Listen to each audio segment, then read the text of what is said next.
यह नहीं है कि क्या आपके साथ डिस्क्रिमिनेशन हुआ। जवाब इसमें यह है कि अगर आपको लगता है कि आपके साथ डिस्क्रिमिनेशन हुआ, तब भी साहब आप इक्विटी कमेटी के पास जाएंगे, इक्विटी अपॉर्चुनिटी सेंटर में शिकायत होगी, आपको बुलाया जाएगा, एक इक्विटी कमेटी बनेगी, इक्विटी एम्बेसडर होगा, वहां का जो हेड होगा इंस्टीट्यूशंस का, वो इसका पूरा सर्वा होगा।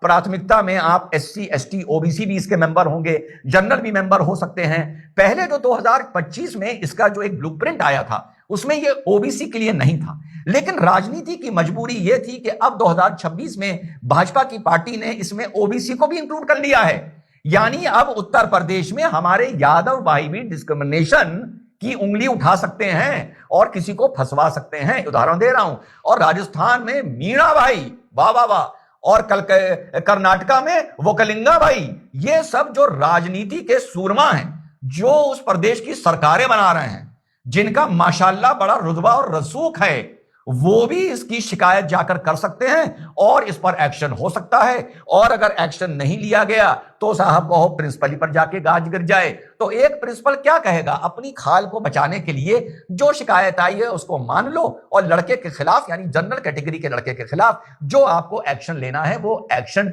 ले लो। धरातल पर अगर 5 साल में 1160 मात्र 700 यूनिवर्सिटीज में शिकायत हुई है, तो मेरा मानना है ये ना के बराबर है।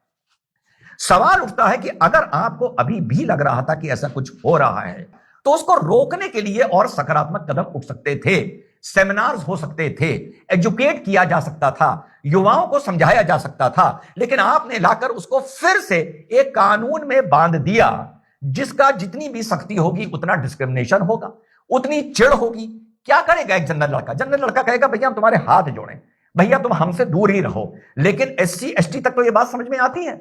अब ओबीसी भी इसमें शामिल हो गए, मानी मैं सोचता हूं उत्तर प्रदेश में वर्मा भी शामिल हो गए, मौर्य भी शामिल हो गए, कुशवाहा भी शामिल हो गए, यादव भी शामिल हो गए। अरे यार, बड़ी प्रभावशाली ये सेक्ट्स हैं या आप इसको कास्ट है हमारे उत्तर प्रदेश की, इनको आपने बिल्कुल वंचित एवं ही बना दिया कि कोई पंडित या श्रीवास्तव या कोई इनका दुरुपयोग करेगा, इनका इस नाम पर शोषण करेगा, मार्क्स नहीं मिलेंगे तब भी शिकायत, डांट दिया तब भी शिकायत, कोई वाइवा में अच्छे नंबर नहीं मिले तब भी शिकायत। नंबर 1 तो इस पहल की अब स्टेज पे जरूरत नहीं थी, जब यूनिवर्सिटी का रिकॉर्ड मैं आपको कितनी बार बता चुका हूं, औसतन आ रहा है 5 साल में 1 या 1.5 कंप्लेन, 1 या 2 कंप्लेन तो नहीं थी। और अगर थी तो इसको और एजुकेटिव, कंस्ट्रक्टिव और पॉजिटिव बनाना चाहिए था, ना कि एक रेगुलेशन में लाके बनाना चाहिए था। अगर जरूरत थी रेगुलेशन में लाके बांध देना और समाज को और बांट देना और फिर नारा देना कि बटोगे तो कटोगे। तो मेरे भाई ये और क्या है, ये बांटा ही तो जा रहा है।